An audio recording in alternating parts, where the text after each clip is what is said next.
Hey everybody, Cast coming back at you again. Big hair, don't care. Hey, so again, this is going to be part two in an article that I did about Stephen Smith, Hampton County, and his unaliving back in 2015. And the second question was, why was Stephen in the middle of the road? That has always been the question. His mother even said, listen, if a car is coming down the road, like he's not going to go stand out in the middle of the road and wave his car down.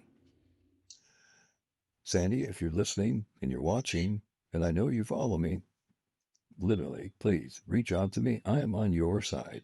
Okay. I am trying to do what everybody trying who has tried to do and solve this. I believe I have. So let's get into it. Um, so why was Stephen in the middle of the road? Right. No person in their right mind on a small country highway at 2, 3, 4 in the morning, pitch black out, is going to be standing in the middle of the road waving anybody down when a truck is barreling down the road 40, 50, 60 miles an hour. It's just not going to happen. Why would you do that? Um, but here is the but. Let's just say that you're walking down the road, you're walking down, so you're Stephen Smith, you're walking down Sandy Run Road. It's pitch black out, there's nobody around. Maybe a car or two has come by. I doubt it.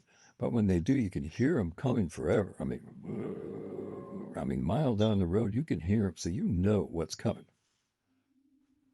This didn't surprise him. What he likely saw was some people out illegal hog hunting in Hampton County. Now, it is illegal to go hog hunt. You can go shoot hogs all day long, but it is illegal to do it from a moving vehicle. But if you're going to do that, and let's just say again, you're Stephen and you're on the side of the road, here's what happens.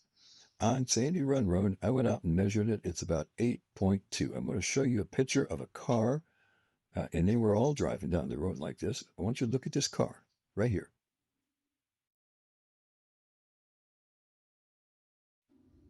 See that car? That car was driving in the middle of the road. Not because I was like standing on the side of the road, even though I was on the side of the road, I was way off. They all did it. And it's because that road is very narrow. It's only, I think it would 8.2 feet from the edge of the white line to the middle of the road. Okay, and here's a picture of that. So back to the hog hunting. When you go hog hunting, you're not going to rip down the road 50, 60 miles an hour. You're going to drive 20 miles an hour, maybe, probably less, because the road noise will spook them and the headlights will spook them. So what they do is they drive really slow, maybe 5, 10 miles an hour, 15 at the tops, turn your headlights off, and then you're going to take little spotlights, not like a flashlight. You're going to take one that's either infrared, which doesn't have anything, or some sort of a green, red hue to it. And that will be pointed out in the direction of a cornfield, which there was a cornfield there in 2015. I believe it was cornfield. Regardless of what it was, hogs absolutely love corn and beans and things like that. And that's where they're going to be coming in and out of those rows of corn or whatever it may be.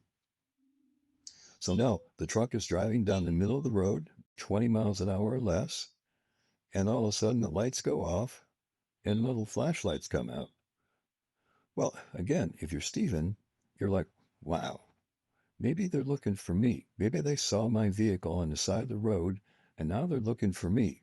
Weird that they have red and green spotted lights, but maybe they're looking for me. But since they're driving in the middle of the road, almost on the other side of the road, because they want to get close to, as Patrick Wilson told me, shoot him on the side of the road, which he's done hundreds of times. Um, and it only took me 3 steps, excuse me, to walk out into the middle of the road, literally in the middle of the road where the middle line was. It took me 3 steps. I'm 6'1", he was 5'7", so maybe it took him 3.5 steps. But if he's walking out there and he waves them down, he was left-handed. Maybe he's got his left hand out. That's where he was initially hit with what?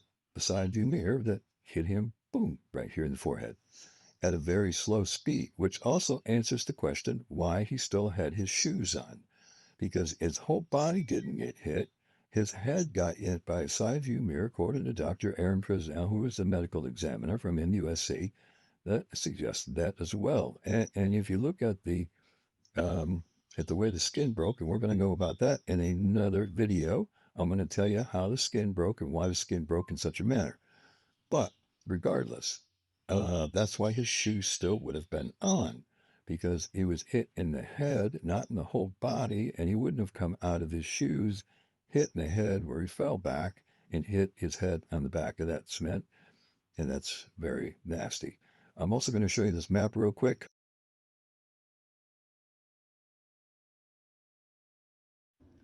That shows you where Stephen started and where Stephen ended and where the field was. There's so much more to this. We have a lot more answers. I'll talk about not only that, getting hit by the side view mirror, the kinetic energy. We're going to talk a lot about what's called tension lines or Langer's lines, elastic recoil, and why his marking went and made it curved like that. So check it out. Stay with me, Crabbing Cats. I know it's a lot, but we got a lot to do. We got a lot to solve. This thing's been unsolved for too long. Stephen Smith, Hendon County. Here we go. Crabbing Cats, go.